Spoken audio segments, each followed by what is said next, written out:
I'm Marcy Couchon, and I live at 63 Laurel Park, and I've been living here for 42 years, and I've been gardening for 60. And that is a wonderful hobby for anybody to start. But you have to start at the beginning.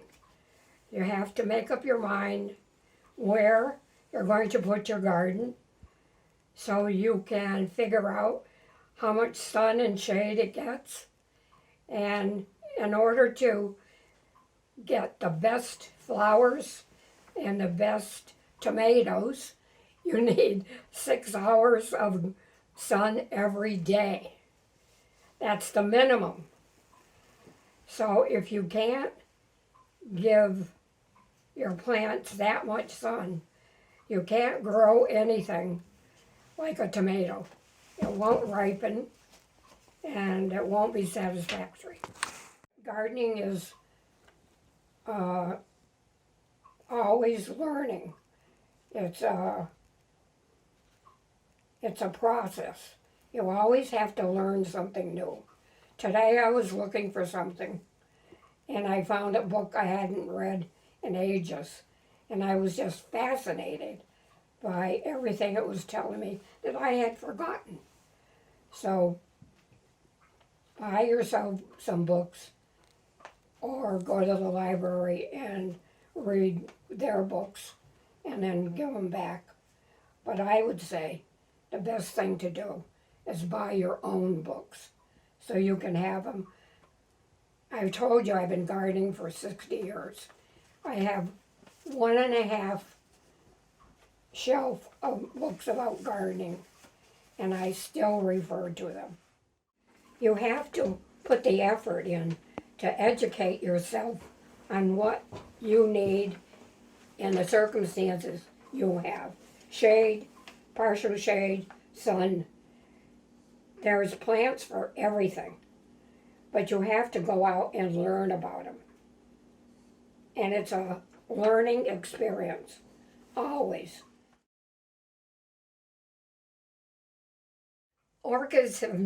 I've not grown orchids all of my 60 years until 4 years ago, when a woman that used to help me in the house here had one and said it never bloomed for her.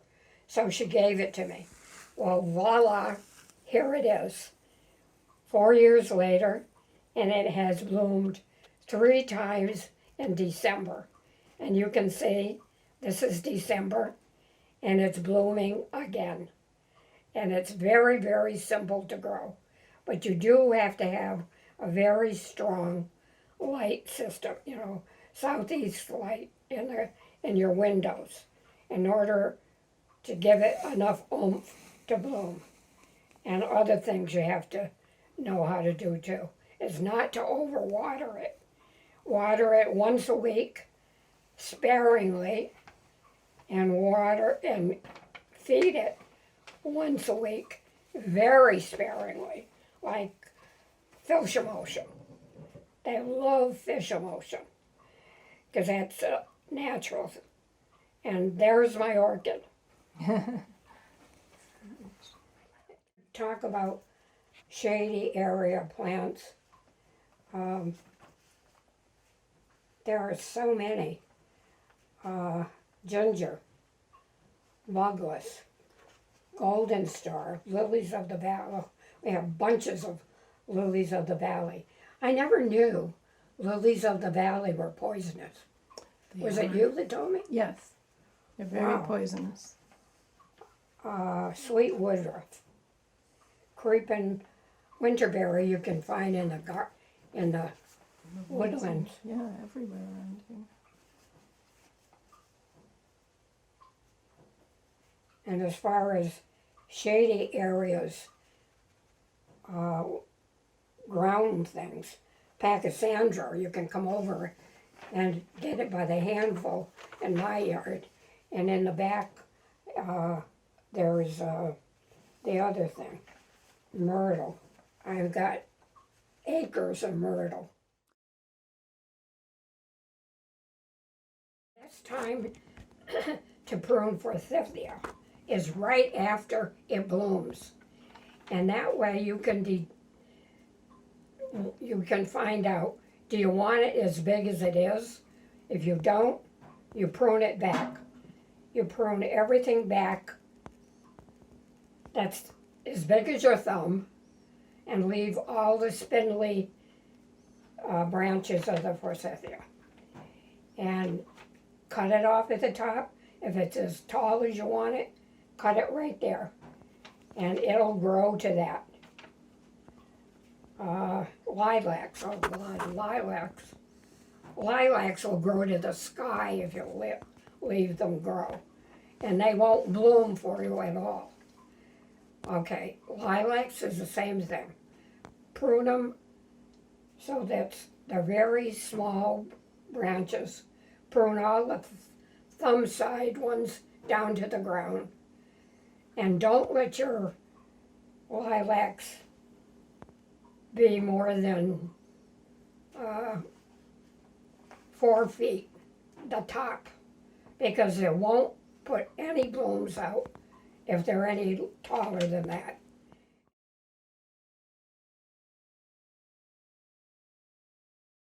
Well, lilacs like sweet soil, so in the park here, you have to put some lime in the soil because it's too acidy. Of course, rhododendrons love it here because that's what they really like, is acid soil. And as far as natural food, compost is natural food for everything. And if you're going to go into gardening, you've got to learn to make your own compost, either on the ground or in a plastic barrel is the easiest. And go and get a barrel and get the recipe for making compost, which is very, very simple. And go along with that, and you'll never have to buy fertilizer in your whole life because you'll have it right at your fingertips. Compost is for everything.